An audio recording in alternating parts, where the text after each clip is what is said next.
السلام عليكم ورحمة الله وبركاته. إن الحمد لله نحمده ونستعينه ونستغفره ونعوذ بالله من شرور أنفسنا ومن سيئات أعمالنا. من يهده الله فلا مضل له ومن يضلل فلا هادي له، وأشهد أن لا إله إلا الله وحده لا شريك له، وأشهد أن محمد صلى الله عليه وسلم عبده ورسوله.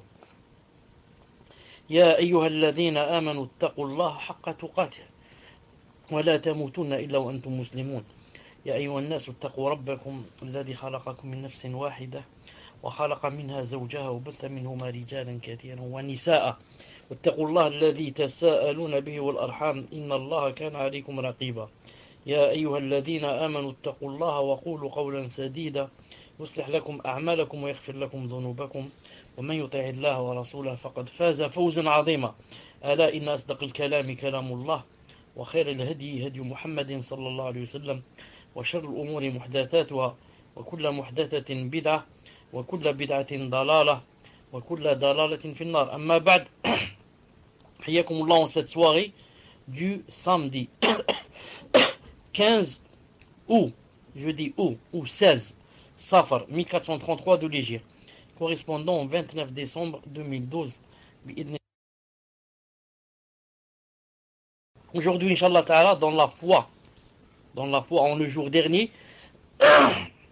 le Cheikh Rahimahullah parle de ce qu'il y a aussi dans le jour de la résurrection.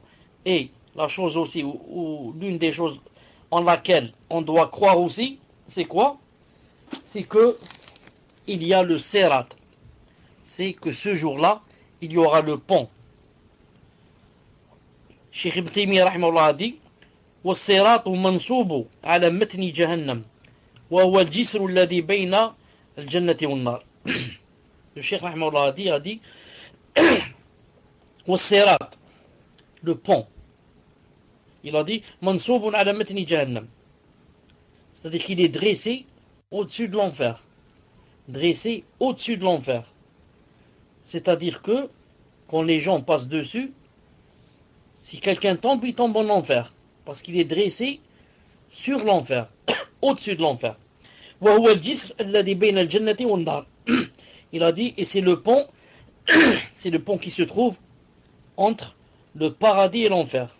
C'est le pont qui se trouve entre le paradis et l'enfer. Cheikh Ibn Uthaymin rahimahullah a dit, وقد اختلف العلماء في كيفيته. Il a dit, et les savants ont divergé en ce qui concerne ce pont. Ils ont divergé en ce qui concerne ce pont, comment qu'il est. فمنهم من قال طريق واسع يمر الناس على قدر عملهم. Certains savants disent c'est un chemin sur lequel vont passer les gens. Ils ont dit qui est large, et ils passeront d'après quoi? D'après leurs actions. Il a dit لأن كلمة الصراط مدلولها اللغوي هو هذا. Il a dit car en arabe, littérairement et étymologiquement, quand on dit sirat, ça veut dire c'est quelque chose de large, assez large. Ils ont dit, et ensuite, car le prophète sallallahu alayhi wa sallam akhbar, a informé que le sirat dahdun wa mazilla, que le sirat est dérapant et glissant. Il a dit au dahdu ou le mazilla la yakunan illa fi tariq wasi'. Et le dérapage et le fait de glisser ne peuvent exister que si le chemin ou bien le sentier est large. Ils ont dit quant au chemin, s'il n'est pas large, ils ont dit alors il ne peut être ni glissant ni dérapant. Alors que d'autres savants, min ulama man qal bal huwa siratun daqiq jiddan, ils ont dit au contraire, ce pont là c'est quoi? Il est vraiment fin. Kama jaa fi hadith Abi Sa'id al-Khudri alladhi rawahu Muslim balaghan. Ils ont dit comme a dit le prophète sallallahu alayhi wa sallam dans le hadith de Abi Sa'id al-Khudri rapporté par Muslim, mais balaghan, c'est-à-dire il a dit balagana, nous a été informé, c'est tout. Il n'a pas dit que le prophète sallam a dit. C'est-à-dire, il n'a pas cité yani, la chaîne de transmission. Donc, d'après ce hadith, quoi?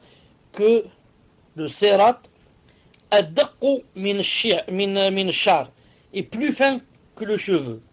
Le sirat est plus fin qu'un cheveu. Ou ahaddu min sayf.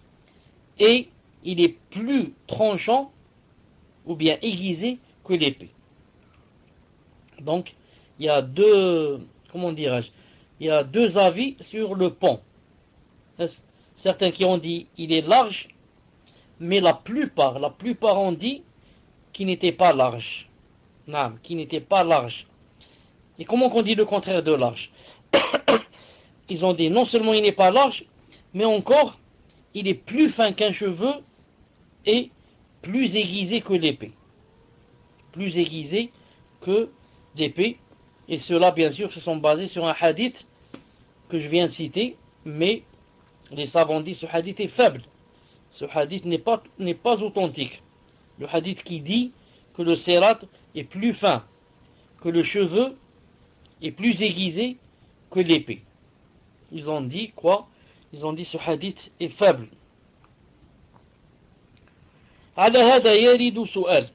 C'est pour ça que maintenant, il y a une question qui va se poser.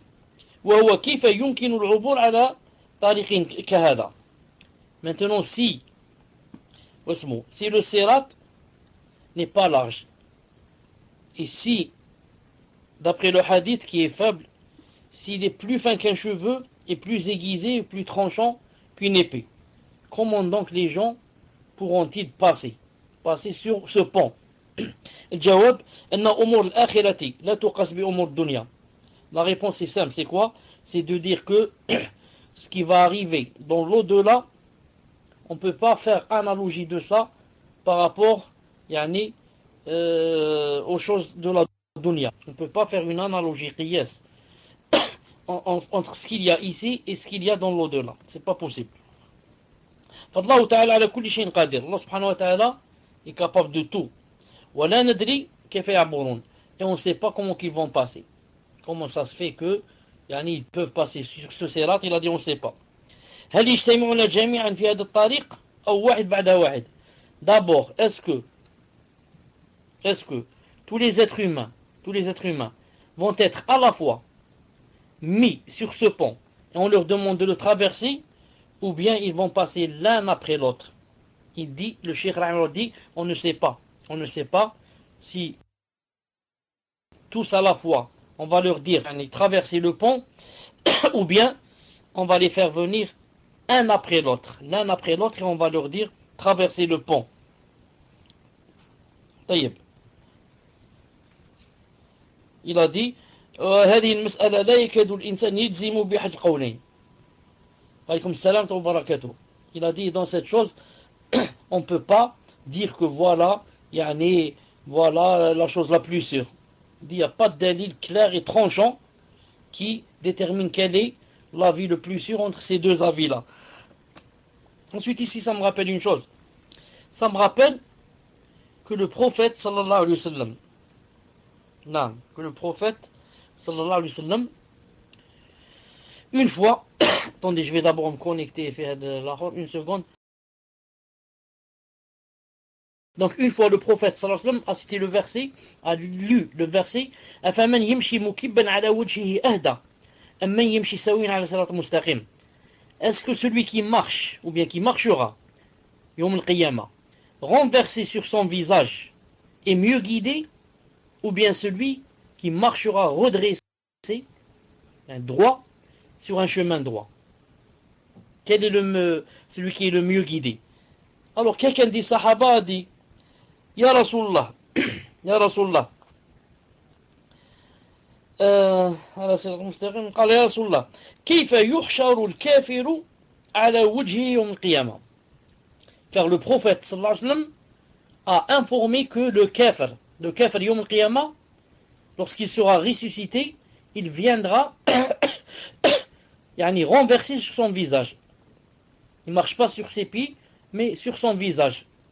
Alors quelqu'un des Sahaba a demandé au prophète sallallahu alayhi wa sallam, comment yani, pourra-t-il marcher sur son visage? Yani, ça nous paraît étonnant. Nous on sait que quelqu'un quand il marche sur ses pieds. Mais yani, marcher sur son visage, c'est un peu étonnant et difficile à comprendre. Alors le prophète sallallahu alayhi wa sallam lui a dit, أليس الذي أمشاه على رجليه في الدنيا قادر على أن يمشيه على وجهه يوم القيامة? Le prophète alayhi wa sallam lui a répondu, lui a dit, est-ce que celui qui, yani Allah subhanahu wa ta'ala, celui qui l'a fait marcher dans cette dunya sur ses pieds, celui qui l'a fait marcher dans cette dunya sur ses pieds, est-ce que c'est pas possible qu'il le fasse marcher yom al-qiyamah sur son visage? Est-ce que c'est difficile pour lui? Et point d'interrogation. Ça veut dire si. Le hadith rapporté par Muslim, tome 14, page 409. Donc c'est pas étonnant que yom al-qiyamah, le kafir, viendra comment? Viendra yani, sur son visage, ses pieds en haut et sa tête vers le bas. Quelqu'un va dire c'est quoi la hikmah? Allahu alam. Mais c'est pour lui montrer déjà que comme il a versé les choses dans ce bas monde, au lieu de suivre Allah Ta'ala, au lieu de suivre l'islam, il a suivi l'autre chemin, le shaitan. Alors maintenant il va venir exactement comme il a fait dans cette dunya. Il va venir à l'envers. Car quand il était dans cette vie, il marchait à l'envers. Il marchait à l'envers dans le sens où il a laissé le sentier, le vrai sentier, il a pris le faux. Maintenant, lui aussi, il sera dans une position fausse. Ensuite, Ibn Taymiyyah dit, le sirat mansoubun ala jahannam.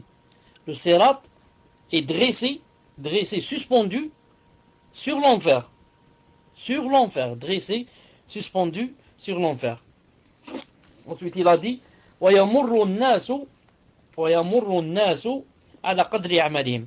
Et les gens traverseront d'après quoi? D'après leurs œuvres et leurs actions. Quand il a dit les gens traverseront, Cheikh Ibn Uthaymin rahimallah a dit, les gens ici, c'est seulement les croyants. C'est seulement les croyants. Pourquoi? لأن الكفار قد ذهب بهم إلى النار. Quant aux kuffars, ils sont déjà pris et emmenés pour être jetés en enfer. Car le kafir n'a pas besoin de passer pour le pont pour voir s'il va tomber ou il ne va pas tomber. Pourquoi? Car le kafir c'est simple et il ne peut pas traverser le pont. Car ne traverse le pont que ceux qui vont rentrer en paradis. Donc puisqu'il ne peut pas traverser le pont, à quoi ça sert? De le prendre là-bas et de lui donner l'espoir que s'il traverse, il va rentrer. C'est pas possible. Donc les kuffars, directement, Yom al-Qiyamah, Allah subhanahu wa ta'ala, quand il les fait venir, et il leur montre ce qu'ils ont fait, c'est ensuite, il les jette à Jahannam. Il les jette dans Jahannam. Il a dit, فَيَمُرُّ النَّاسُ عَلَيْهِ قَدْرَ أَعْمَالِهِمْ. Les gens qui traverseront le sirat, le pont, le traverseront d'après leurs actions et œuvres faites dans cette vie d'ici-bas. Minhum man yamurru kalamhil basar.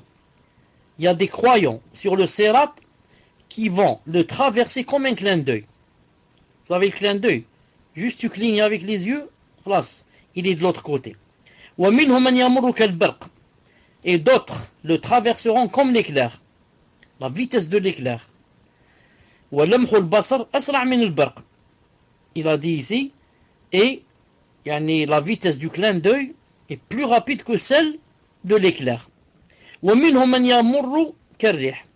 Et d'autres le traverseront à la vitesse du vent.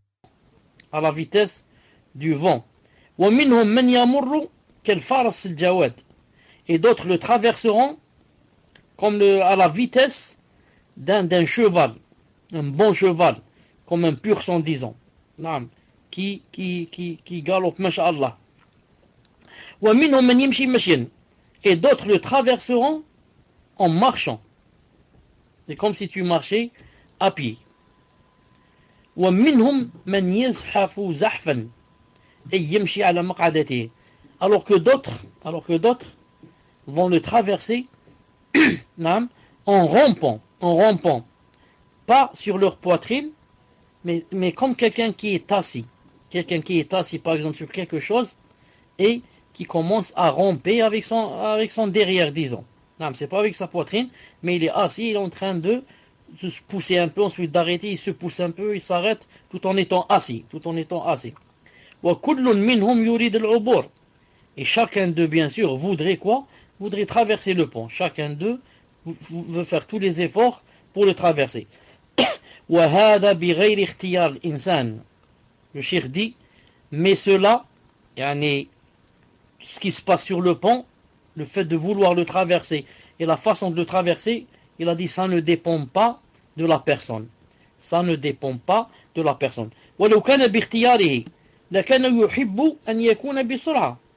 Car si ça dépendait de la personne, donc chaque personne voudrait le traverser comme un clin d'œil, ou du moins comme l'éclair, qui ne voudrait pas vite passer le pont pour deux choses. La première, pour être sûr de ne pas tomber, car celui qui tombe, il tombe en enfer. Et la deuxième, pour être sûr que je vais rentrer au paradis. Mais ce jour-là, cela ne dépend pas de la personne. C'est pas elle qui choisit la façon et la vitesse. C'est pas elle qui choisit la façon et la vitesse avec laquelle elle va traverser le pont. ولكن السير على حسب سرعته في قبول الشريعة في هذه الدنيا. فمن كان سريعا في قبول ما جاءت به الرسل كان سريعا في عبور الصراط. ومن كان بطيئا في ذلك كان بطيئا في عبور الصراط. جزاء وفاقا. الجزاء من جنس العمل. Il a dit mais par contre la vitesse de la traversée du pont dépend de la vitesse et de la rapidité de ton acceptation des préceptes d'Allah subhanahu wa ta'ala et du prophète alayhi salam quand tu étais dans ce bas monde. Les gens, par rapport aux préceptes d'Allah subhanahu wa ta'ala dans ce bas monde, il y en a qui n'acceptent pas du tout, ceux-là sont les kuffars. Ils passent pas sur le pont. Et viennent ensuite ceux qui acceptent avec rapidité et ceux qui acceptent mais avec lenteur. Si tu étais dans cette vie de la personne, du croyant qui a accepté les préceptes d'Allah subhanahu wa ta'ala avec rapidité, et vite tu commences à appliquer, alors tu auras une grande vitesse sur le sirat.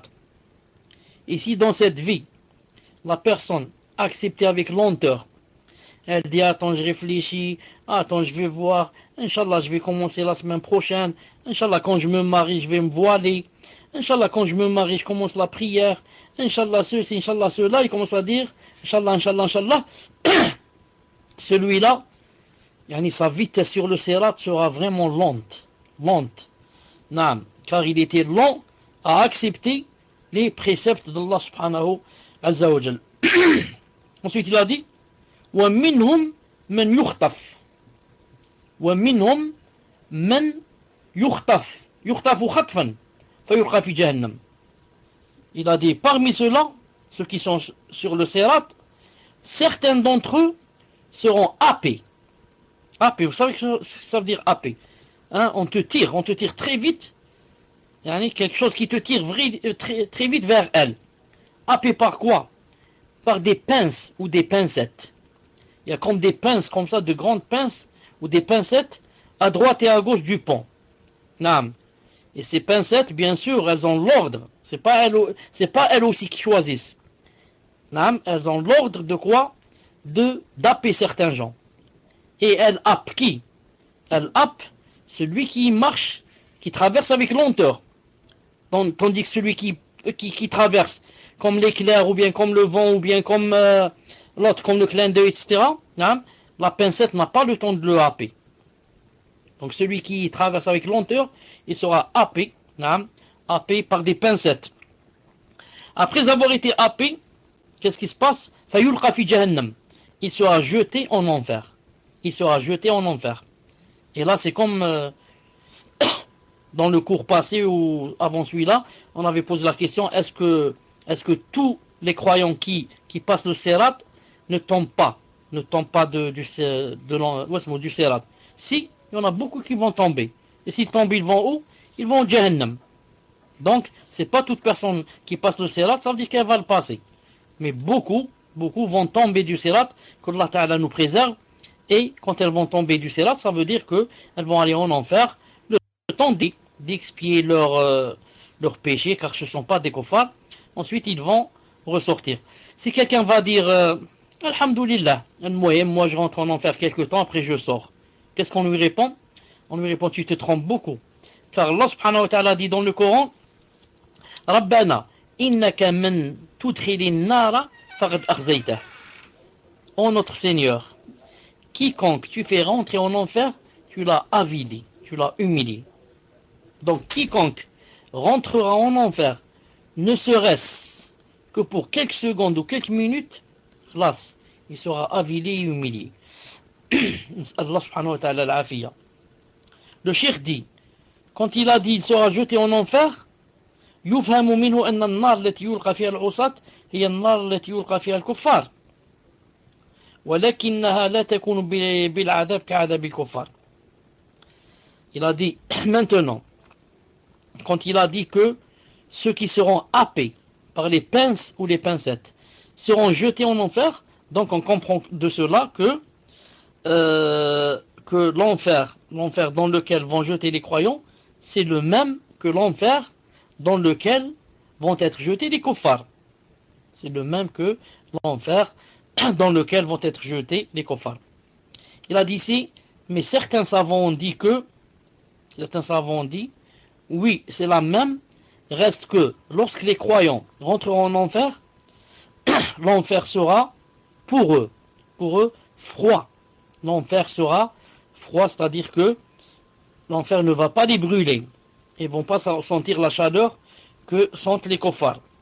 Cheikh Ibn Uthaymin dit rahimahullah, walakin al-zahira khilafu dhalik. Mais le vrai, c'est pas comme ça. Le vrai avis, c'est pas comme ça. Le vrai avis, c'est que annaha takunu harra mu'lima. Le vrai avis, c'est que même les croyants, quand ils tomberont en enfer, a'udhu billah, l'enfer sera vraiment chaud et l'enfer sera vraiment chaud et يعني sera douloureux. لكنها ليست كحرارتها بالنسبة للكافرين. Sauf que la différence entre l'enfer des croyants et l'enfer des kuffars, c'est quoi? C'est que c'est pas le même degré de chaleur. C'est pas le même degré de chaleur. Car vous savez que les savants disent que l'enfer, c'est comme disons si on descendait des escaliers. Plus tu descends, plus c'est chaud. C'est comme un puits qui a des escaliers pour y descendre. Non. Plus tu descends, plus il y a quoi? Il y a la chaleur, pas dans le puits, mais dans l'enfer, c'est comme ça. C'est pour ça que les munafiqun, les hypocrites, ce seront ceux qui seront le plus châtiés. Comme a dit Allah Ta'ala, innal munafiqin fi ad-darki al-asfal min an-nar. Allah Ta'ala dit les munafiqun seront dans le dark, disons dans la marche, si je puis dire, en parlant d'escalier, dans la plus inférieure, celle qui se trouve le plus en bas de Jahannam, a'udhu billah. Et plus la personne monte, plus elle monte vers la rahma d'Allah subhanahu wa ta'ala, plus elle monte vers ça s'atténue. Donc d'après Cheikh Ibn Uthaymin, la vie le plus juste, Inch'Allah ta'ala, c'est que les croyants qui vont tomber du Sirat vont tomber dans le même enfer que celui des kuffars, avec la différence que il ne sera pas, la chaleur, le degré ne sera pas aussi élevé que le degré de l'enfer des kuffars. Ensuite le cheikh dit ثم إن أعضاء السجود لا تمسها النار. Ensuite, l'avantage quand les musulmans qui vont tomber du Sirat, l'avantage qu'ils ont, c'est quoi? C'est que étant en enfer, les endroits des sujoud, les endroits qui faisaient la prière, les endroits du corps qui se prosternaient, Allah subhanahu wa ta'ala leur a interdit, et il a interdit à l'enfer et au feu qu'il les brûle. C'est-à-dire la personne ne sera pas brûlée aux mains, ni au visage, ni aux genoux, ni aux pieds.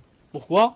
Car, comme vous savez, la personne se prosterne sur 7 membres. 7 membres. Donc les 7 ne vont pas être touchés par le feu bi'idhnillahi ta'ala. Ensuite le Cheikh dit, Cheikh Ibn Taymiyyah rahimahullah dit, فَمَنْ مَرَّ عَلَى الصِّرَاطِ دَخَلَ الْجَنَّةِ. Et quiconque traverse le pont, le Sirat, rentrera au paradis. Cheikh Ibn Uthaymin dit, لِأَنَّهُ نَجَى. Il dit car il a été sauvé. Car il a été sauvé de l'enfer. En traversant le pont, ça veut dire, alhamdoulilah, tu as été sauvé de l'enfer. Bi'idhnillahi ta'ala. Ensuite il a dit, فَإِذَا عَبَرُوا عَلَيْهِ وَقَفُوا عَلَى قِنْطَرَةٍ بَيْنَ الْجَنَّةِ وَالنَّارِ فَيُخْتَصْ لِبَعْضِهِمْ مِنْ بَعْضٍ. Il a dit, maintenant, ceux qui vont traverser le pont de Sirat, ils vont quoi? Ils vont se trouver devant une passerelle. Un petit pont. Le cheikh dit, c'est le pont, lakinnaha jisrun saghir, mais c'est un petit pont. Un petit pont, c'est tout. والجسر في الأصل ممر على الماء من نهر ونحوه. Il dit en général, quand on dit un pont, qu'est-ce que ça veut dire? Ça veut dire qu'il est dressé sur une rivière, ou bien un lac. C'est comme ça en général le pont. On le dresse pour que les personnes puissent marcher, les voitures puissent passer sans traverser, car c'est pas possible de traverser la rivière. طيب. واختلف العلماء في هذه القنطرة هل هي طرف الجسر الذي على مثل جهنم أو هي جسر مستقل. Le Cheikh rahimahullah maintenant rapporte que les savants ont divergé sur la passerelle. Donc il y a le pont et il y a la passerelle. Ils disent, est-ce que la passerelle c'est un pont, un petit pont dissocié qui n'a rien à voir avec le Sirat, c'est-à-dire on termine le Sirat, ensuite on va trouver un petit pont qui s'appelle la passerelle. Est-ce que c'est comme ça? C'est le premier avis. Ou bien le deuxième avis dit non. Il dit le Sirat lui-même, le pont, le grand pont, le Sirat lui-même, sa fin, disons les 100 derniers mètres, les 50 derniers mètres, Allahu alam, sa fin s'appelle la passerelle.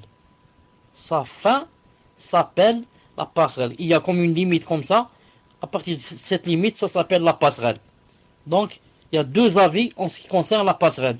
Le Cheikh rahimahullah dit, ça ne nous intéresse pas beaucoup de savoir est-ce que la passerelle, c'est la fin du pont, ou bien c'est un nouveau pont, ou bien c'est un nouveau pont. Il a dit, c'est pas ça l'essentiel. L'essentiel, c'est que tu saches que les gens doivent traverser le pont, et s'ils traversent le pont, ils doivent traverser aussi la passerelle. Ils doivent aussi traverser la passerelle. Mais, le but de la passerelle, en fait, ce n'est pas de la traverser. Car tu as traversé le pont, tu as traversé le Sirat, ça y est, c'est terminé avec Jahannam. Mais tu te trouves sur la passerelle maintenant, c'est quoi le but? C'est pas de la traverser, mais c'est, il va dire ici, فَيُقْتَصُّ لِبَعْضِهِمْ مِنْ بَعْضٍ. Il a dit, pour qu'il y ait les règlements de compte. La passerelle, c'est spécialement pour les règlements de compte. وهذا القصاص غير القصاص الأول الذي في عصر القيامة. Le Cheikh rahimahullah dit, et ce règlement de compte n'est pas le règlement de compte qui a eu lieu quand ils étaient avant le Sirat. Avant le Sirat, quand Allah subhanahu wa ta'ala a ramené la balance, ceci, t'a montré tes œuvres et ceci, cela. C'est pas ça le règlement de compte, ça c'est un autre. Maintenant c'est un autre. Naam. لأجل أن يذهب الله سبحانه وتعالى الغل والحقد والبغضاء التي في قلوب الناس. Il a dit maintenant, ce règlement de compte a pour but d'enlever la haine et la rancune qu'il y a dans les cœurs des gens. les cœurs des gens. فيكون هذا بمنزلة التنقية والتطهير. Donc, il a pour but le fait de se trouver sur la passerelle, ça a pour but de nettoyer et purifier. Nettoyer et purifier. وذلك لأن ما في القلوب لا يزول بموجب القصاص. Car ce qu'il y a dans les cœurs, ça suffit pas le premier règlement de compte. Ça suffit pas. Maintenant, la personne a traversé le pont, elle est prête à quoi? Elle est prête à rentrer au paradis. Avant de rentrer au paradis, tu ne peux pas rentrer au paradis alors que tu as toujours dans le cœur de la haine et de la vengeance. Tu te rappelles d'une personne qui t'a fait ceci, cela, tu as toujours dans le cœur cette haine et cette vengeance envers cette personne. Celui-là a tué mon père, celui-là a pris ma fille, celui-là m'a fait ceci, celui-là m'a fait cela. J'ai toujours dans le cœur la haine et la vengeance. C'est pas possible d'entrer au paradis en ayant la haine et la vengeance, car dans ce cas, ce n'est plus un paradis. Le paradis, c'est fait pour les délices et les plaisirs.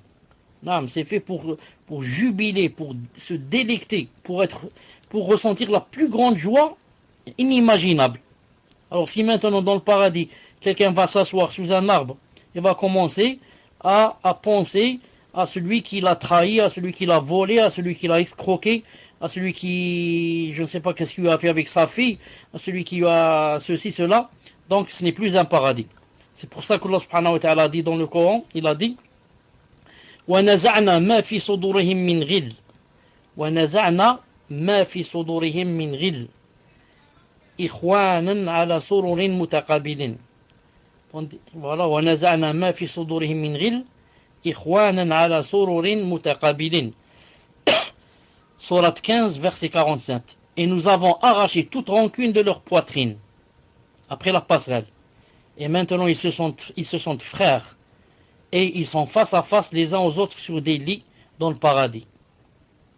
Donc c'est après avoir arraché tout ce qu'il y a dans le cœur comme rancune et comme vengeance et comme ceci, cela, maintenant tu vas sentir que quoi? On va tous sentir qu'on est des frères.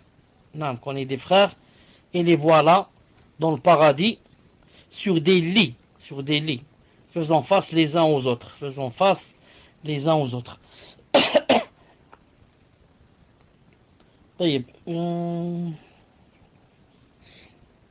Ici aussi, il faudrait savoir que sur la passerelle, il y a des règlements de compte même avec les animaux entre eux.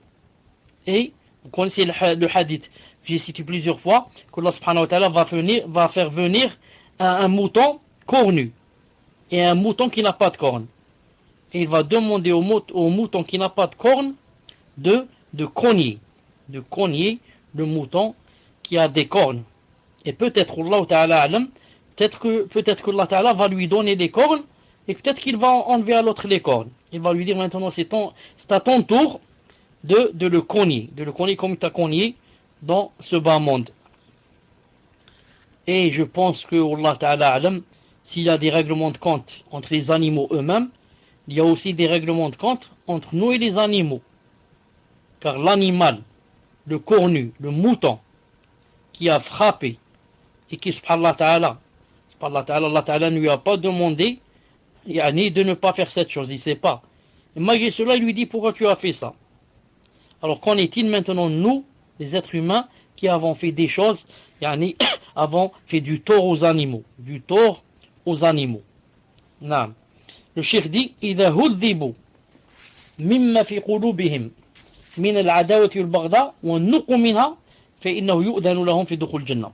Il a dit maintenant que Allah subhanahu wa ta'ala a enlevé ce qu'ils avaient dans le cœur comme haine et vengeance et adversité, et que maintenant ils se sont, il y a eu le règlement de compte, alors on va leur donner la permission de rentrer au paradis.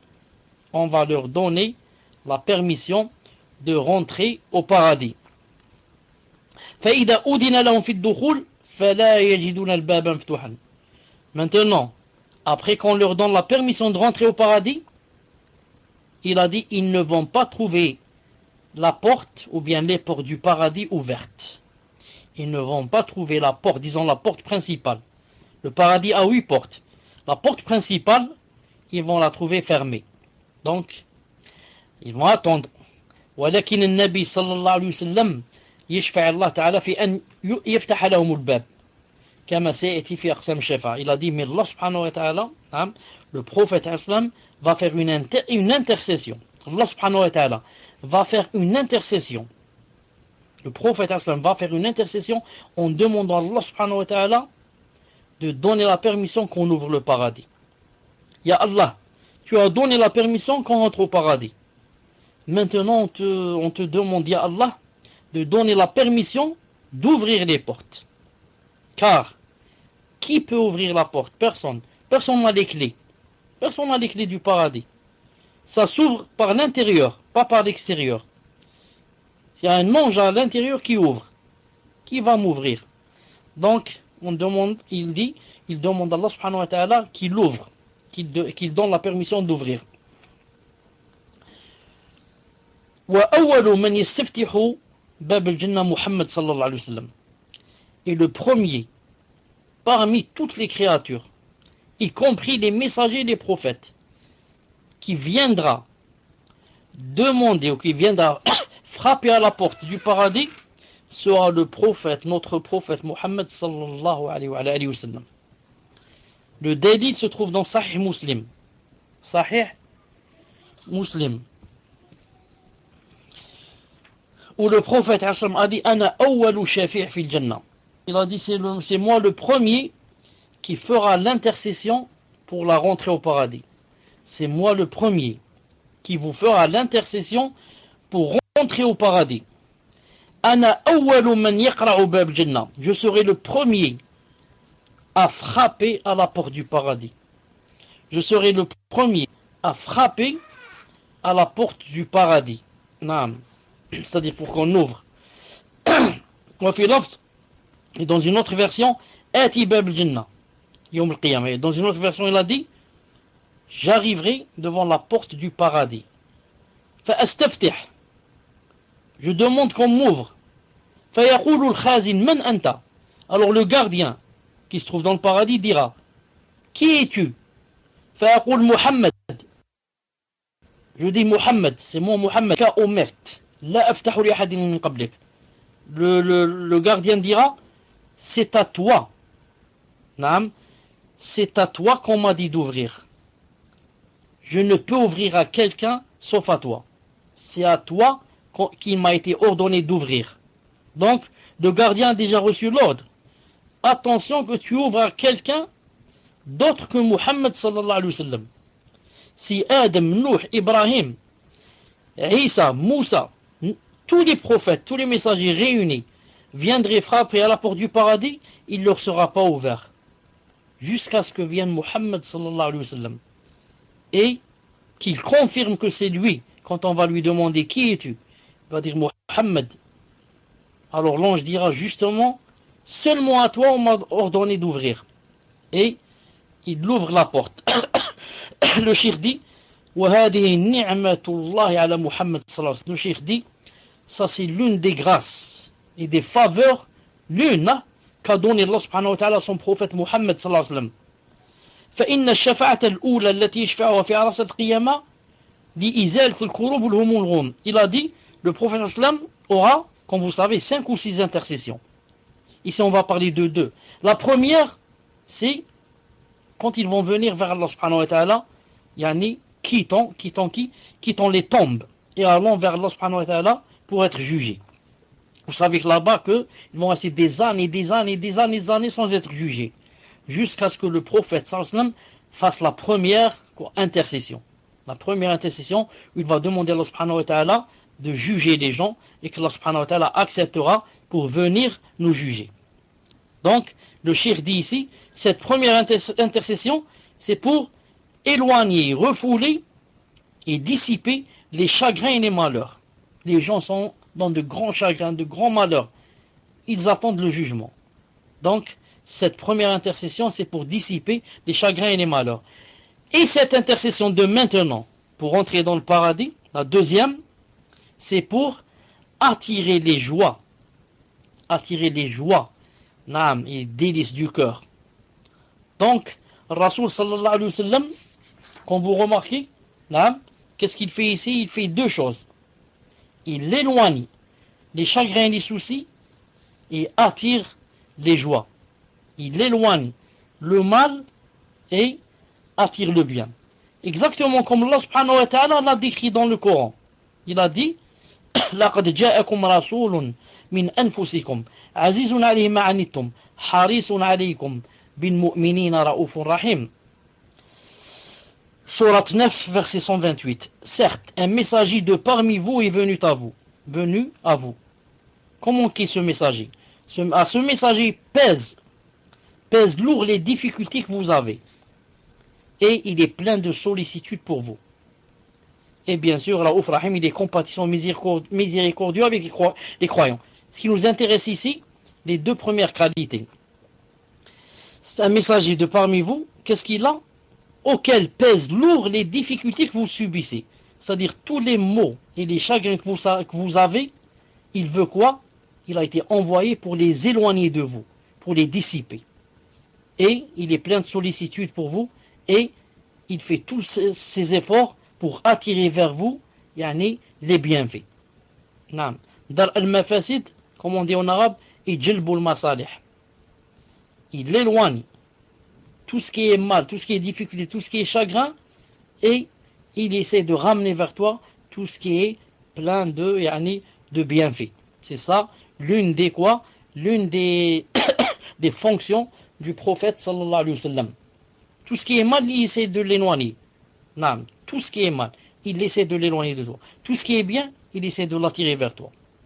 Il n'y a pas quelque chose dans laquelle le prophète sallallahu alayhi wa sallam a dit, c'est un mal, faites-le. Ou c'est un bien, délaissez-le. Jamais.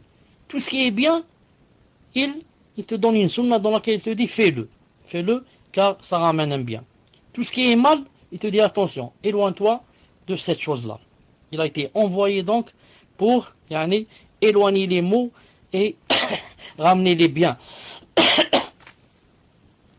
C'est pour cela que quelqu'un qui connaît bien le prophète sallallahu alayhi wa sallam et qui connaît bien sa sunna, qu'il lise les milliers de hadiths qu'il y a, alors on le défie qu'il nous ramène un seul hadith. Et dans ce hadith, il y a quoi? Il y a le fait de faire du mal. Ou le fait de mépriser le bien. Le bien, c'est pas bien, il ne faut pas le faire. Ou alors, il faut faire quelque chose de mal. Impossible. Si quelqu'un peut ramener un hadith pareil, on va lui dire quoi? Ce hadith n'est pas authentique. Ce hadith a été forgé par les gens, ou alors par les ennemis de l'islam, pour essayer d'éloigner les gens de l'islam. Sinon, c'est impossible. Le prophète alayhi salam a été envoyé pour ramener vers nous tout bien et éloigner de nous tout mal. Sauf les ignorants là qui ne savent pas cela, qu'ils aillent apprendre leur religion bi'idnillahi ta'ala. Qu'est-ce qu'il est? Naam. Donc, le cheikh dit, donc il n'y aura pas de rentrée dans le paradis. Il n'y aura pas de rentrée au paradis jusqu'à ce que le prophète sallallahu alayhi wa sallam vienne quoi? Vienne faire son intercession. Ensuite, maintenant que les gens vont rentrer au paradis, suivez avec moi le verset qui va venir. Allah Ta'ala dit dans le Coran, وَسِيقَ الَّذِينَ كَفَرُوا إِلَى جَهَنَّمَ زُمَرًا حَتَّى إِذَا جَاءُوهَا فُتِحَتْ أَبْوَابُهَا. Donc maintenant, les gens qui vont rentrer en enfer, il y a le paradis, il y a l'enfer. Maintenant, quand les gens, regardez ce verset, وَسِيقَ الَّذِينَ كَفَرُوا إِلَى جَهَنَّمَ زُمَرًا حَتَّى إِذَا جَاءُوهَا فُتِحَتْ أَبْوَابُهَا. Lorsque Allah subhanahu wa ta'ala a parlé maintenant des kuffars,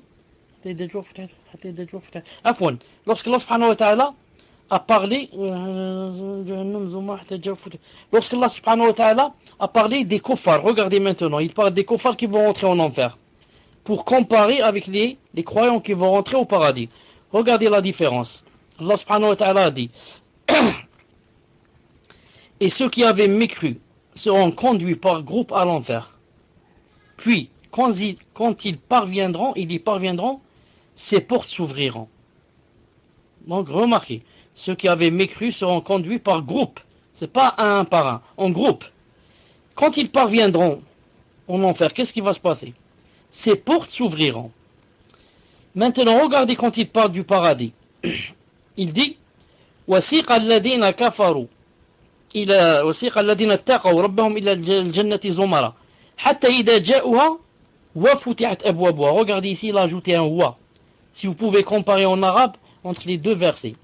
Le plus haut, il a dit فتحت أبوابها directement. Regardez, il a dit إذا جاءوها فتحت أبوابها. Et ici, il a dit wa. Regardez le wa. وفتحت أبوابها. C'est-à-dire en français, ça donne. Regardez en français ce que ça donne. Et ceux qui avaient craint leur Seigneur seront conduits par groupe au paradis. Puis quand ils y parviendront, et que ces portes s'ouvriront. Vous voyez ici, et, il y a le et.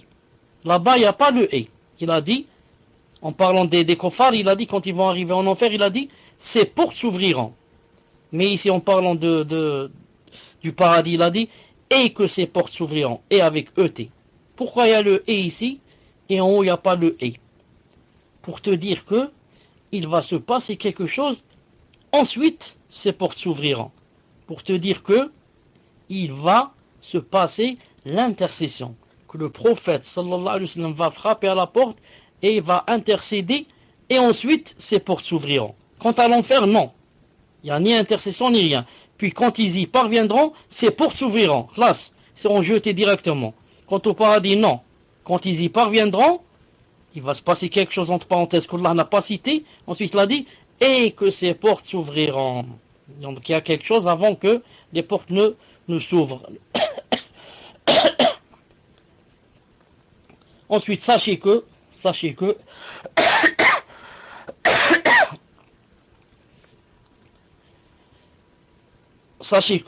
la communauté de Mohammed sallallahu alayhi wa sallam, c'est elle qui rentrera la première au paradis.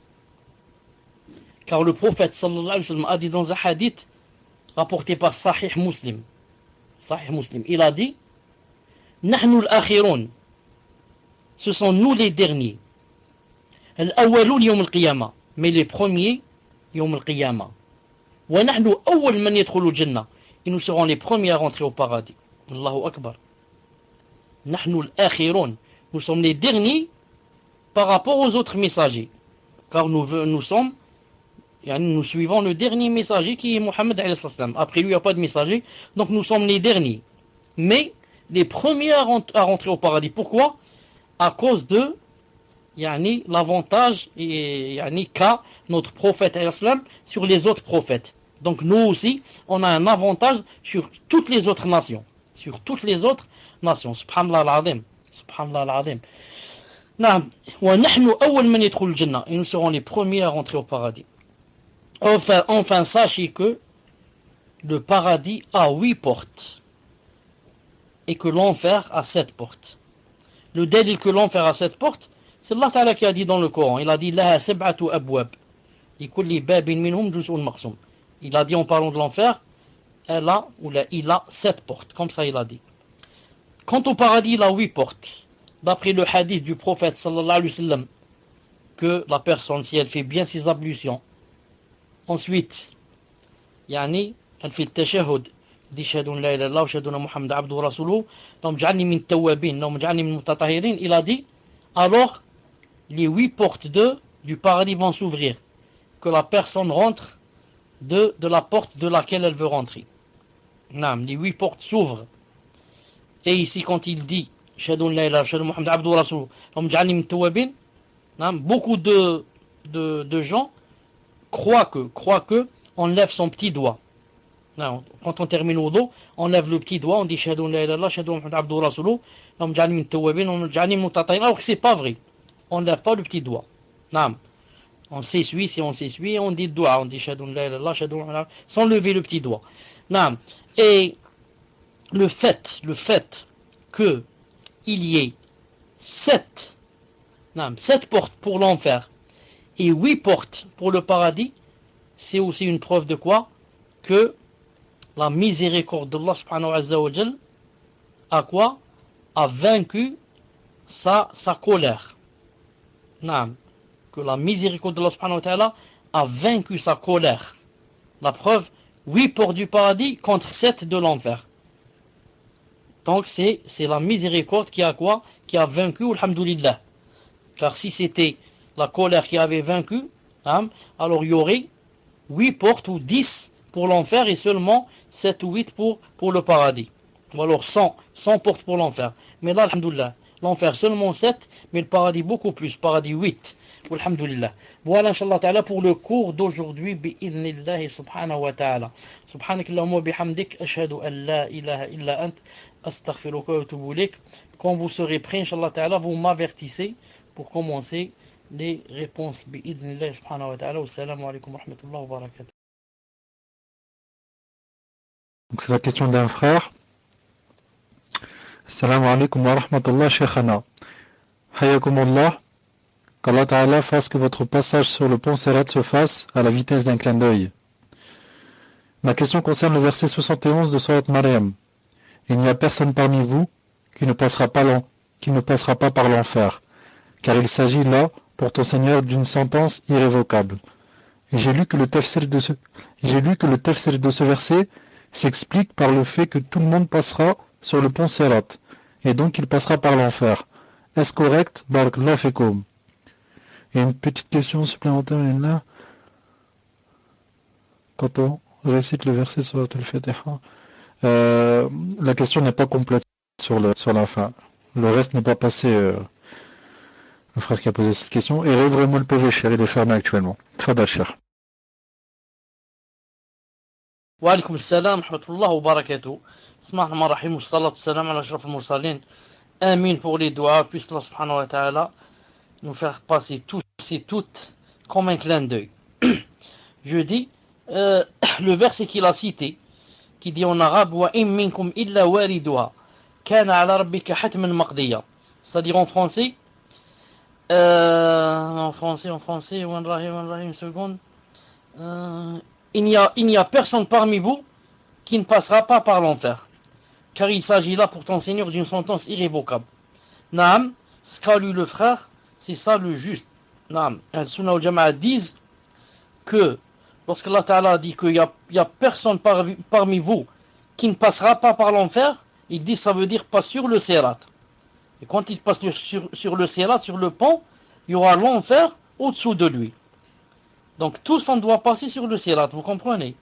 Et en regardant en bas, qu'est-ce qu'il y a? Il y a l'enfer. Naam. Mais ça ne veut pas dire que il va te faire rentrer en enfer et te faire sortir. Car comme j'ai dit la fois passée, il y a des gens qui rentreront directement au paradis, naam, sans passer par l'enfer. Tfadal. Donc, question suivante. Et avant ça, barakallahu fik, akhi, pour ta dua que tu m'as fait, amin, et qu'Allah t'accorde également le firdaus. Donc la question suivante, question sur le Paltalk d'un frère. Assalamu alaikum wa rahmatullahi wa barakatuh, cher. Ma question concerne les intérêts bancaires. J'ai mon père qui perçoit des intérêts bancaires en fin d'année. Et toutes les années, je dois m'efforcer de lui faire comprendre que cet argent est haram et qu'il faut s'en débarrasser. Mais mon père, qu'Allah lui pardonne, à 93 ans, n'a jamais étudié et c'est difficile de le convaincre. Car beaucoup de vieils hommes pensent que ce n'est pas haram et minimisent ce péché. Cher, je voulais savoir si je peux ruser, entre guillemets, car j'ai une procuration sur son compte, et lui dire que je dois payer quelque chose, une facture ou autre, et retirer cet argent pour le sortir de son compte bancaire, ou que me conseillez-vous, cher, dans cette situation, et à qui donner cet argent? Barakallahu fikum pour votre réponse. Tfadal, cher. Wa alaykum assalam, rahmatullah wa barakatuh. Vous m'entendez? Naam. Inch'Allah Ta'ala, dans cette réponse, il y a deux choses. La première, s'il ruse, il ne doit pas mentir. Il y a différence entre ruser et mentir. Ruser, c'est permis, mentir, c'est interdit. La deuxième, c'est que n'oubliez pas que, le plus important aussi, c'est que ce père mette dans le cœur que c'est haram. Vous comprenez? Tant qu'il ne met pas, lui, dans le cœur que c'est haram, donc il est toujours dans les péchés. La troisième des choses, cet argent, tu peux le donner à des nécessiteux. Tu peux même le donner à de la mosquée, ou à n'importe qui. Naam. Voilà, c'est comme ça que disent les savants, bi'idhna ta'ala, car le haram des intérêts se limite à celui qui a fait des intérêts, pas à sa famille ni aux autres gens. C'est haram seulement pour celui qui a fait des intérêts, pas pour les autres. Tfadlal. Question suivante, question d'un frère sur le site Salam alaikum wa rahmatullah cher. Si j'ai bien compris votre parole, vous avez dit qu'il y avait 4 rangs en paradis, mais Allah A'lam, un hadith authentifié par Sheikh al-Albani rahimahullah, dit qu'il y aura 120 rangs au paradis. Ou alors, j'ai mal compris votre parole et je vous demande de m'excuser, bi'idnillah. Voici le hadith, d'après Buraïda, radiyallahu anhu, le prophète sallallahu alayhi wa sallam a dit, les gens du paradis sont répartis en 120 rangs. Parmi eux, 80 pour cette communauté et 40 pour les autres communautés. Rapporté par Ahmed et authentifié par Sheikh al-Albani dans Sahih al-Jamir, numéro 2526.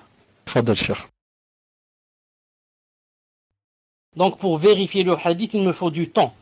Il me faut, Inch'Allah ta'ala, pour le cours prochain, bi'idhnillah subhanahu wa ta'ala. Donc, la deuxième chose est vraie ici, et comme j'ai dit que 80 serait pour cette communauté, et seulement 40 pour les autres. Naam. Reste pour les 4 ans. Naam. Reste pour les 4 ans. Je voudrais, Inch'Allah ta'ala, confirmer pour le prochain cours, bi'idhnillah ta'ala. Tfadlal. Question d'un frère sur le salon. Assalamu alaikum wa rahmatullahi wa barakatuh.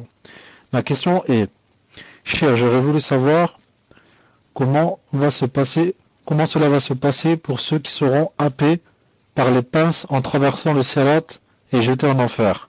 Repasseront-ils sur le sirat pour atteindre la passerelle afin de régler les comptes ou rentreront-ils directement au paradis? Barakallahu fikum. Qu'Allah nous accorde à tous le paradis et qu'il nous préserve de l'enfer. Amin. Et la question sur les intérêts, cher, la personne demande si, lorsque vous avez répondu pour la mosquée, est-ce que c'est également pour la construction d'une mosquée ou c'est pour l'entretien, etc. de la mosquée? Tfadal, cher. Non, c'est pour tout, Inch'Allah ta'ala. Elle peut s'en pour tout. Non, l'entretien, la construction, tout. Les nécessiteux, les pauvres, la famille qui sont pauvres et comme ça. Al-Muhim. Pour cette question, la personne qui tombe en enfer, puisse Allah subhanahu wa ta'ala nous en préserver, la personne qui tombe du sirat, après avoir été happée par les pinces ou les pincettes, elle va rester en enfer le temps qu'il faut. Ensuite, Allah subhanahu wa ta'ala va les faire sortir, soit parce que lui, il veut les faire sortir, ou bien soit par des intercessions, celle du prophète, ou bien d'un autre croyant, ou bien celle des anges. Al-Muhim, après les avoir ressortis, parce qu'ils vont sortir avec écrit sur le front, Jahannamiyun, écrit sur le front que voilà les gens qui étaient en enfer. Donc Allah subhanahu wa ta'ala va les faire passer par une sorte de fontaine. Ils vont se laver dans une sorte de fontaine avec une certaine eau qui va leur enlever les brûlures qu'ils ont, les plaies qu'ils ont. Elle va les faire renaître de nouveau. Un nouveau corps, un corps qui va permettre d'entrer au paradis avec un cœur fort, Car vous savez que celui qui va rentrer au paradis, il ne va pas rentrer avec cette taille-là. Il va rentrer avec une autre taille et avec un cœur purifié. C'est pour cela qu'ils auront besoin d'un lavage avant de rentrer au paradis et que Allah subhanahu wa ta'ala aussi va leur effacer ce qu'il y a écrit sur le front Jahannami, appartenant à Jahannam, pour que les gens qui sont au paradis ne vont pas, disons, je vais pas dire rire d'eux, ils vont pas penser d'eux, même eux ils vont se sentir complexés s'ils vont rentrer comme ça. C'est pour ça que Allah subhanahu wa ta'ala va leur enlever cette marque du front, mais ils vont pas repasser sur le sirat, mais rentrer directement au paradis après avoir fait le lavage, bi'idhnillahi ta'ala. Tfadlal. Une question suivante, question d'un frère sur le site. Assalamu alaikum wa rahmatullahi wa barakatuh. Hayakum Allah, cher. Qu'Allah subhanahu wa ta'ala vous accorde le firdaus, ainsi qu'aux admins et à tous ceux qui vous écoutent. Amin. Lors du cours, vous nous disiez que le mouton sans corne pourrait se venger et rendre les coups. En est-il de même pour les êtres humains? Comme par exemple un homme qui frappait les gens injustement ou une femme battue, pourra-t-elle rendre les coups à son mari ou un enfant maltraité, battu? Barakallahu fikum. Tfadal, cher. Yom al-Qiyamah, Yom al-Qiyamah, comme vous savez, même si quelqu'un ici par exemple, a pris, a volé de l'argent à quelqu'un, Yom al-Qiyamah, il n'y a pas d'argent. Il y a quoi? Tu lui donnes de tes hasanat à la place de l'argent. Si la personne n'a pas de hasanat, de bonnes œuvres à donner, alors elle prendra des mauvaises œuvres de l'autre. Naam. Mais Yom al-Qiyamah,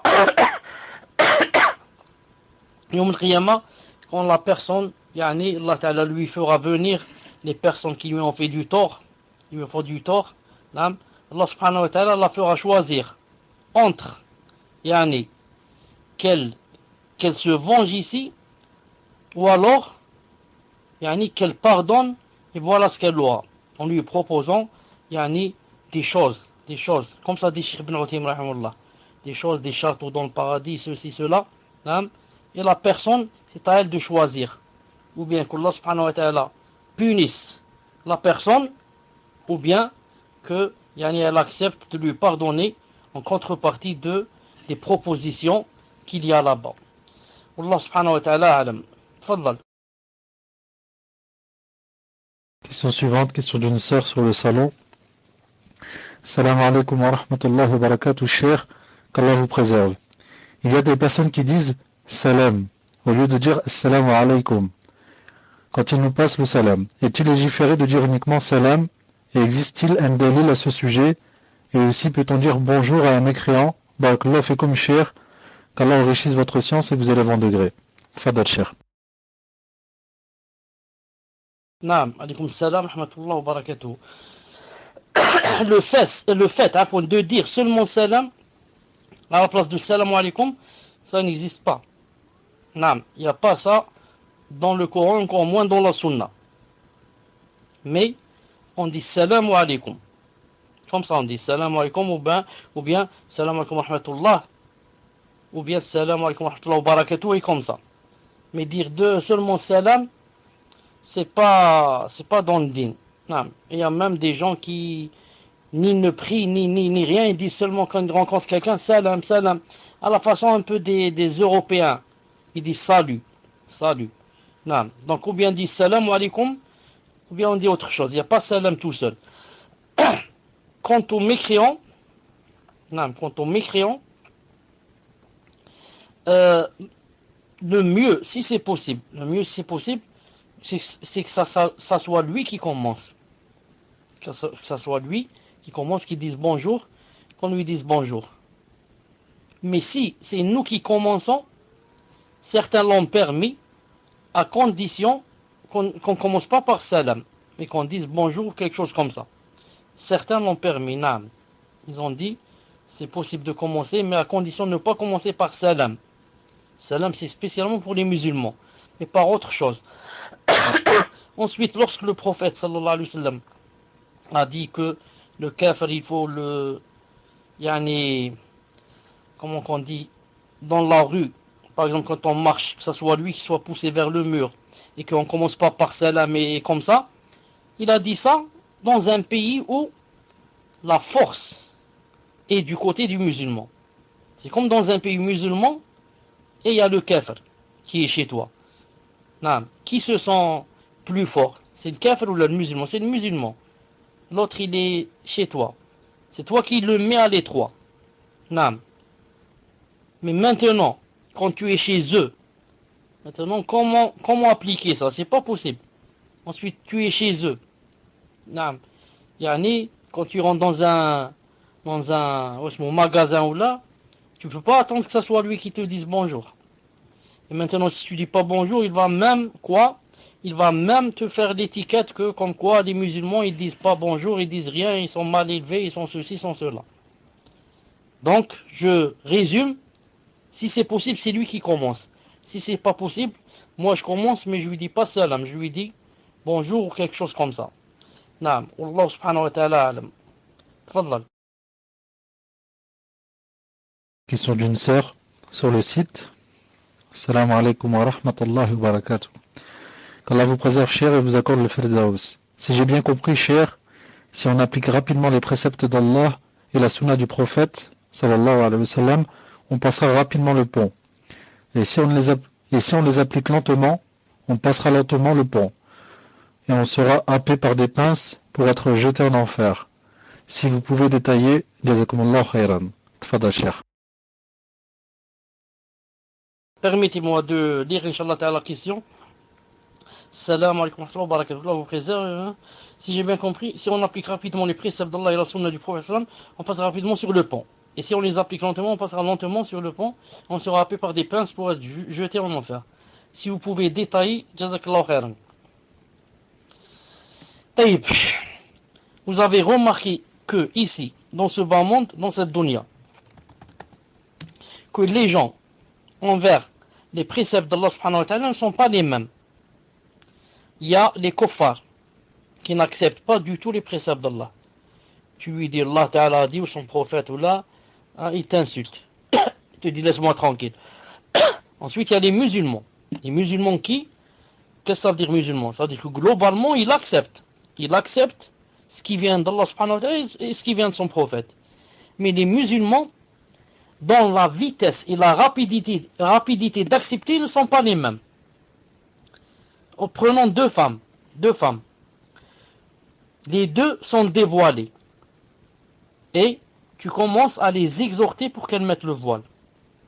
Et tu leur cites le verset qu'il y a et les hadiths qui font peur pour celles qui ne sont pas voilées.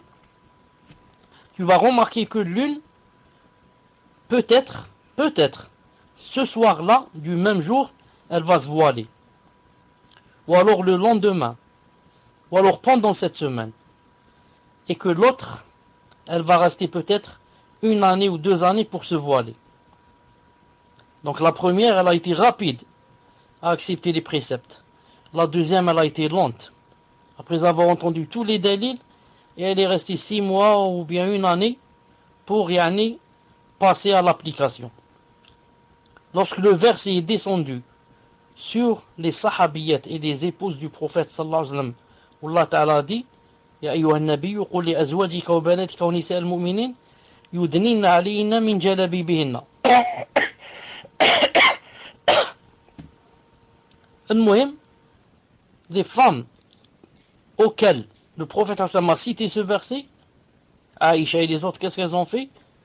Au moment où elles ont entendu le verset, elles ont coupé ou déchiré comme ça quelques draps qu'elles avaient, quelques vêtements ou quelque je ne sais pas quoi, et elles l'ont mis sur la tête et ont caché leurs cheveux et ce qu'elles pouvaient cacher. Comparez maintenant la rapidité de celle-là avec nos femmes maintenant et nos sœurs et nos filles, quand on leur parle du fait de se voiler, comment qu'elles, c'est quoi leur c'est quoi leur position. Non. Voilà donc en général, voilà quelques détails sur le fait, Inch'Allah Ta'ala, d'être rapide et le fait d'être lent. Le fait d'être rapide et accepter vite et appliquer vite, et le fait d'être lent. Je ne parle pas de la personne qui, lorsqu'on lui cite un dalil, le dalil n'est pas clair, ou n'est pas sahih, ou il comporte des choses qui donnent sujet à méditation. Non, car il ne m'a pas beaucoup convaincu. Je ne parle pas de cela. Je parle quand le hadith est clair, ou bien le verset, et tu sais que c'est la vérité, tu sais dans ton cœur que c'est vrai. Voilà, c'est ce que Allah Ta'ala a dit. Voilà, j'ai compris ce qu'il veut, mais tu n'appliques pas. Tu restes des mois et des mois et des semaines et des semaines pour appliquer. Non, puisse Allah subhanahu wa ta'ala nous aider. Tfadlal. Question suivante, question d'une sœur sur le salon. Assalamu alaikum cher. On a vu que la sunna pour la hijama, c'est de ne pas accepter l'argent. Une sœur demande, peut-elle le prendre, non pas pour elle, mais pour acheter le matériel de la hijama, comme les lames, les ventouses, compresses, etc. Jazakumullah khairan. Tfadal cheikh. Wa alaykum salam wa rahmatullah. Vous êtes là?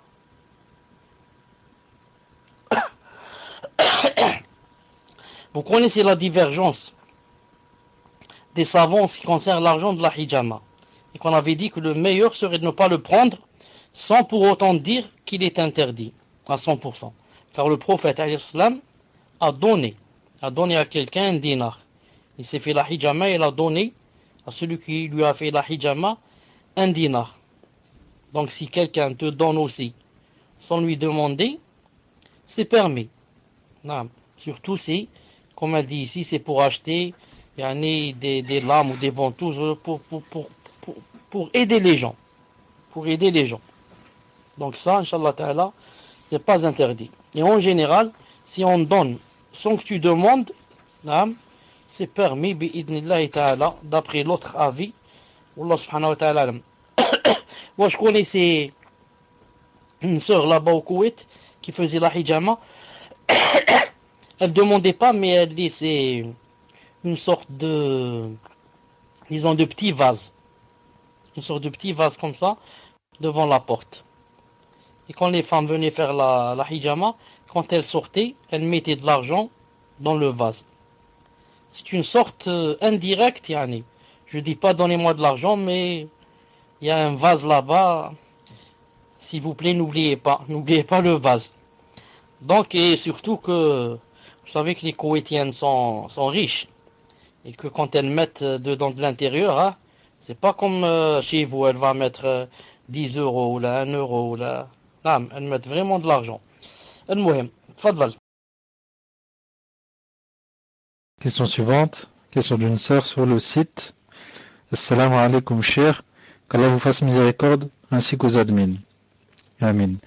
Les djinns pieux accéderont-ils aussi au paradis et seront-ils toujours invisibles? Barakallahu fekoum. Tfadal cheikh.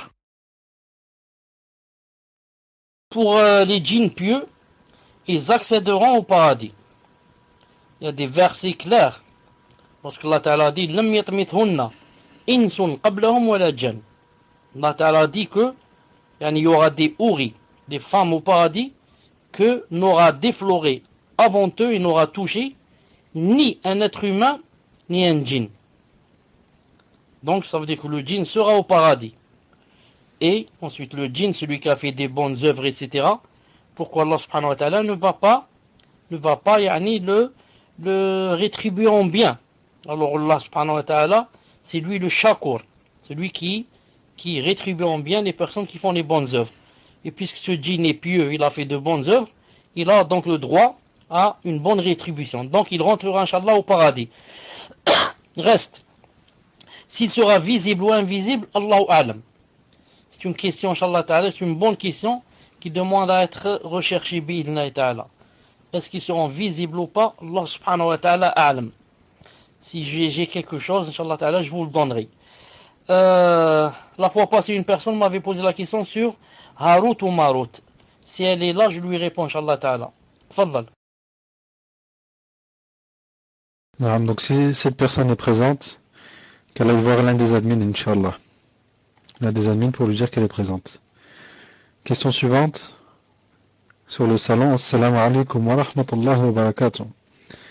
Qu'Allah vous récompense pour nous aider à apprendre notre religion et merci aux admins pour leur travail.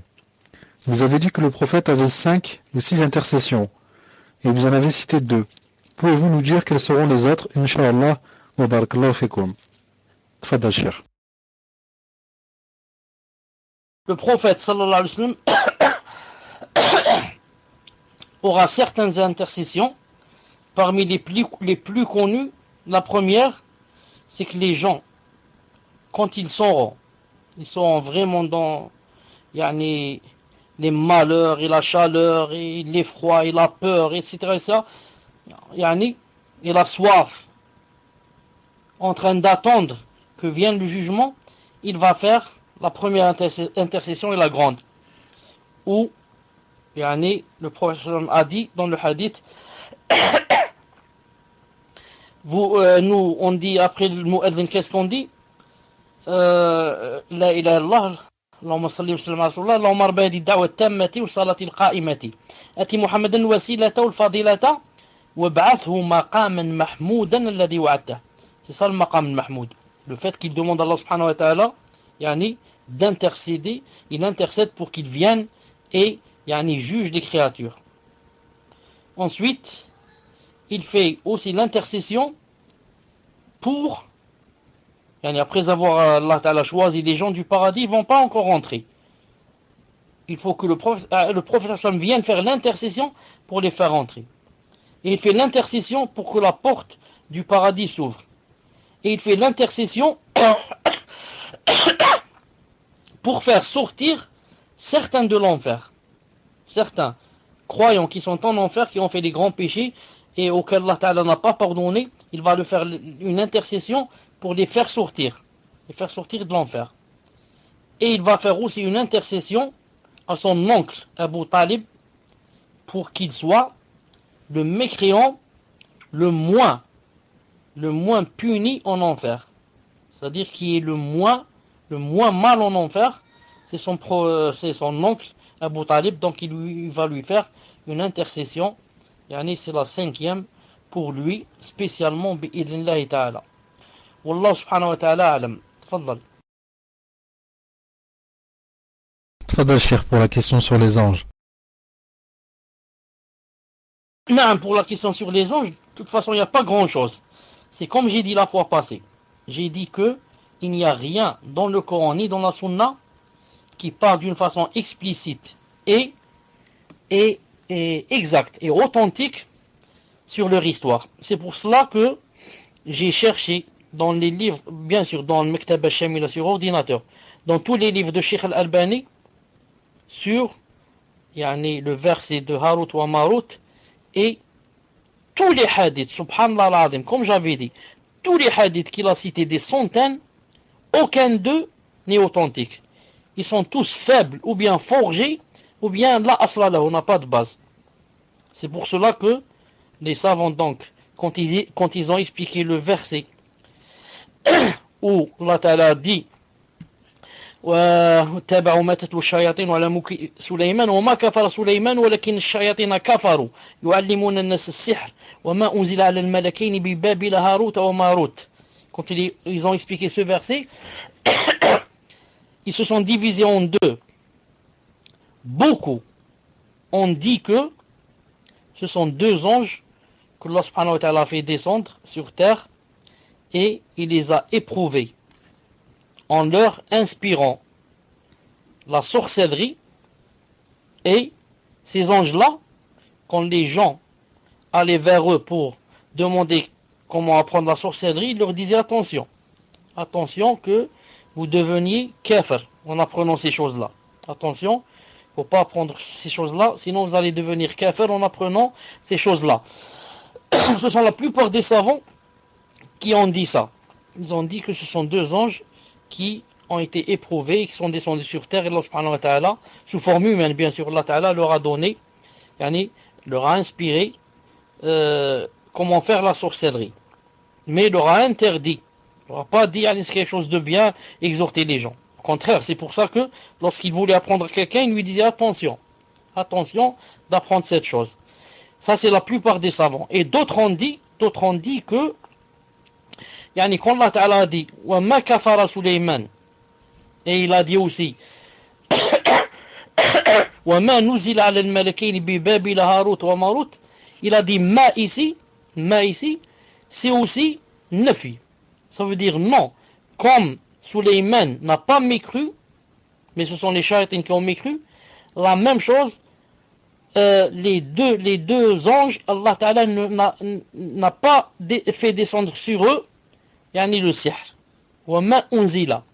Il n'a pas fait descendre sur eux, sur les deux anges. Comme ça on dit certains.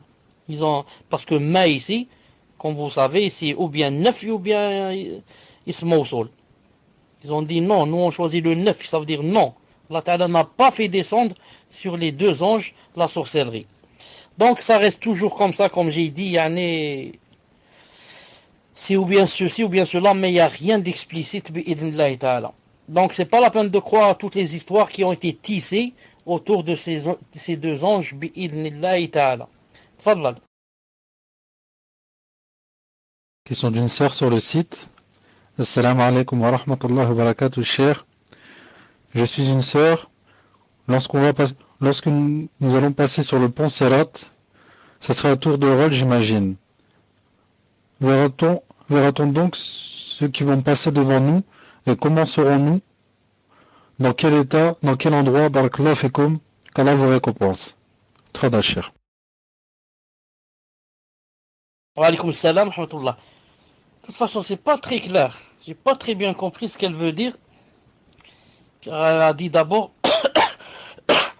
lorsqu'on va passer sur le Sirat, elle a dit, ce sera un tour de rôle, j'imagine. J'ai pas compris qu'est-ce qu'elle va dire, j'imagine. Est-ce qu'elle veut dire que, d'après elle, on sera un par un, ou là, un derrière l'autre, car j'avais cité que, il y avait deux avis. Que, ou bien on allait passer l'un derrière l'autre, ou bien on allait passer en groupe, ou bien tous à la fois. Allahu alam. Ça dépend aussi de la divergence qu'il y a sur le Sirat. S'il est large ou s'il n'est pas large. S'il est large, on peut passer tous à la fois. Si maintenant on va prendre ceux qui ont dit qu'il est aigu comme une épée et fin comme un cheveu, même si le hadith est faible, donc dans ce cas, les gens vont passer l'un derrière l'autre. Al-Muhim. Comme a dit Cheikh Ben Uthaymin, l'essentiel c'est quoi? C'est de savoir que tu vas passer ce jour-là sur le Sirat, et par conséquent quoi? De se préparer dès maintenant. Ensuite elle dit, va-t-on donc voir ceux qui vont passer avant nous et comment? Allahu alam. Allahu alam. Car ce que je sais, c'est que la personne ne sera pas intéressée par celle ou ceux qui vont passer avant elle. S'il y a un homme là-bas, l'homme qui voudrait, j'ai dit quand quelqu'un est sur le Sirat, il n'a pas le temps de penser à autrui. Qui c'est celui-là qui va passer? Est-ce qu'il va réussir? Il ne va pas réussir? Ton cœur n'est pas avec cette chose-là. Tu ne penses qu'à toi et qu'à est-ce que tu vas réussir ou pas réussir? Est-ce que tu vas réussir et traverser ou bien tomber? La personne dit dans quel état, dans quel endroit? Allah alam, donc dans quel état? Dans l'état, vous savez, l'état où vraiment on a peur, où vraiment on a le cœur qui est monté au gosier, dans un état vraiment délabrant, dans un état vraiment indescriptible. Dans quel endroit? C'est la dernière étape avant le paradis. La personne a dépassé toutes les étapes. Maintenant, elle est à la dernière étape où, si elle va traverser le Sirat, elle sera au paradis bi'idhnillahi ta'ala. Donc l'essentiel dans tout cela, c'est quoi? C'est de se préparer pour ce fameux jour. Walhamdulillah, alhamdulillah, alhamdulillah, que quoi? Que Allah subhanahu wa ta'ala nous a donné cette occasion de se préparer. Naam? Est-ce que quelqu'un ne sait pas maintenant d'entre nous qui est dans le salon? Est-ce que quelqu'un ne sait pas qu'il y a le Sirat? Et que, obligé que tu y passeras, et que, malgré si tu as tout l'argent du monde et toutes les connaissances, ça t'empêchera pas de passer. Donc tu dois passer. Donc, pourquoi donc ne pas se préparer? Pourquoi ne pas se préparer en faisant de bonnes œuvres et en acceptant vite ce qui vient d'Allah et de son prophète sallallahu alayhi wa sallam pour passer vite bi'idhnillahi ta'ala, puisse Allah subhanahu wa ta'ala nous aider. Naam, tfadlal. Question suivante. Question d'un frère sur le salon. Salam alaikum, cher. Barakallahu fikum pour vos cours. Une personne qui n'a pas prié durant 50 ans, doit-elle rattraper les prières qu'elle n'a pas fait? Ou est-ce qu'une fois qu'elle s'est repentie, Allah lui pardonne et elle prie normalement? Qu'Allah subhanahu wa ta'ala vous récompense ainsi que les admins. Amin. Alaykoum salam, rahmatullah wa barakatuh. La personne qui n'a pas prié 50 ans, la personne qui n'a pas prié 50 ans, le mieux pour elle, bi'idnillahi ta'ala, serait qu'elle prie normalement en ajoutant au surérogatoire, en ajoutant l'obligatoire du surérogatoire, c'est tout.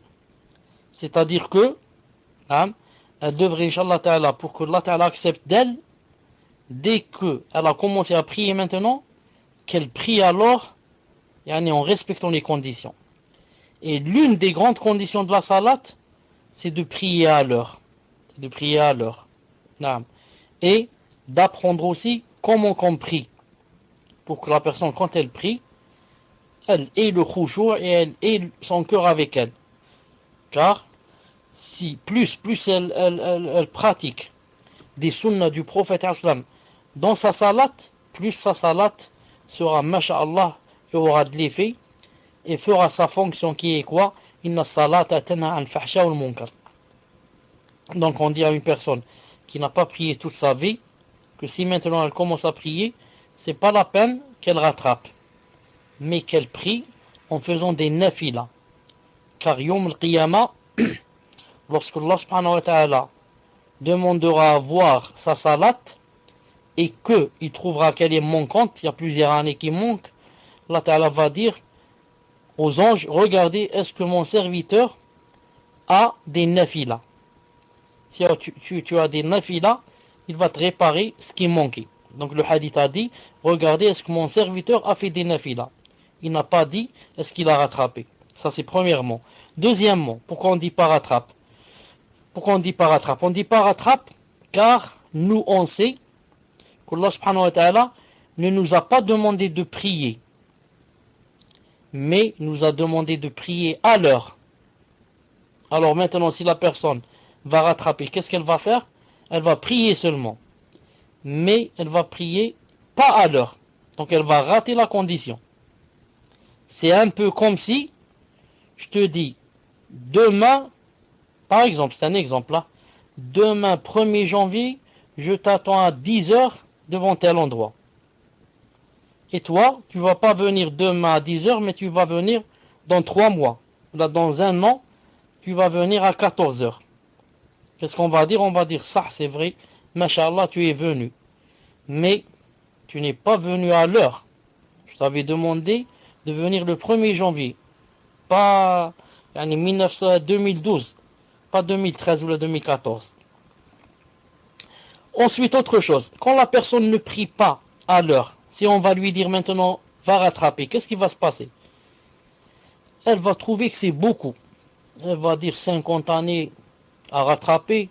Chaque jour, je dois faire 10 prières de chaque salat, ou la 20 ou là. Qu'est-ce qu'elle va faire? Elle va bâcler les salats. Allahu Akbar, salam alaikum, Allahu Akbar, salam alaikum, Allahu Akbar, salam alaikum. Et comme ça, donc où est le khushu'?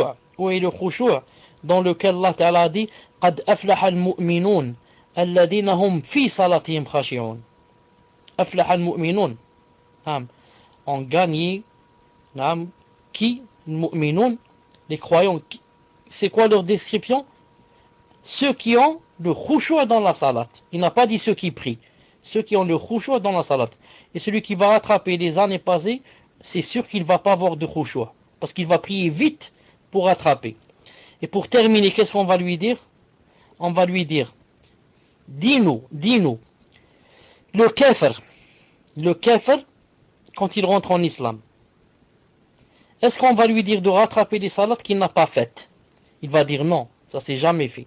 Jamais le prophète n'a demandé à quelqu'un qui est rentré en islam d'aller rattraper les salats. Alors on va lui dire, alors Cheikh al-Islam Ibn Taymiyyah a dit, Allah subhanahu wa ta'ala est plus miséricordieux envers un musulman qu'envers un kafir. Vous comprenez? Allah ta'ala est plus miséricordieux et plus rahim envers un musulman qu'envers un kafir. Et alors le kafir, il lui a pas demandé de rattraper les salats. Comment demandera-t-il, ou la va-t-on demander à un croyant de refaire ses salats? Wallahu ta'ala alam, tfaddal. Question suivante, question d'une sœur sur le site. Salam alaikum wa rahmatullah. J'ai lu il y a longtemps qu'une femme se mettra en avant pour entrer la première au paradis, bien que le prophète sallallahu alayhi wa sallam entrera en premier, et qu'elle aurait un dialogue avec lui, alayhi salatu wa salam. Si je me souviens bien, cette femme avait élevé ses enfants toute seule. Est-ce que cela est vrai? Pouvez-vous nous en dire plus, Inch'Allah, wa barakallahu fikum. Tfadal Cheikh. Non, c'est pour la personne qui a des enfants, qui les a élevés, les a pas laissés aller à la débauche, etc., toute seule, non, avec les orphelins. Le prophète Hassan a joint entre comment ça s'appelle ça, le pouce, l'index et le majeur. Entre l'index et le majeur. Il a dit, elle et moi, on sera ainsi au paradis. Mais il n'a pas dit que elle va rentrer avant lui au paradis. C'est impossible. Mais quand on joint entre les deux doigts, ça veut dire que c'est inséparable dans le paradis. Ça veut dire que c'est pas possible que moi je rentre au paradis, qu'elle ne rentre pas. Ça veut dire comme moi je serai au paradis, elle aussi, elle sera au paradis. Et peut-être ça veut dire aussi qu'elle sera proche de lui dans le paradis. C'est tout. Là, mais jamais il n'y a que elle peut rentrer au paradis avant lui. Là. Voilà, Inch'Allah Ta'ala, pour aujourd'hui. Je dois m'arrêter ici. J'ai des choses à faire, bi'idnillahi Ta'ala. Naam. Je vous laisse, Inch'Allah Ta'ala. On va se rencontrer, Inch'Allah Ta'ala, dans le prochain cours, bi'idnillahi Subhanahu wa Ta'ala. D'ici le prochain cours, puisse Allah Subhanahu wa Ta'ala raffermir nos cœurs et nous aider à appliquer et à accepter avec rapidité ces préceptes. Subhanakallahumma bihamdik. Ashhadu an la ilaha illa ant. Astaghfiruka wa atubu ilayk. Assalamu alaikum wa rahmatullahi wa barakatuh.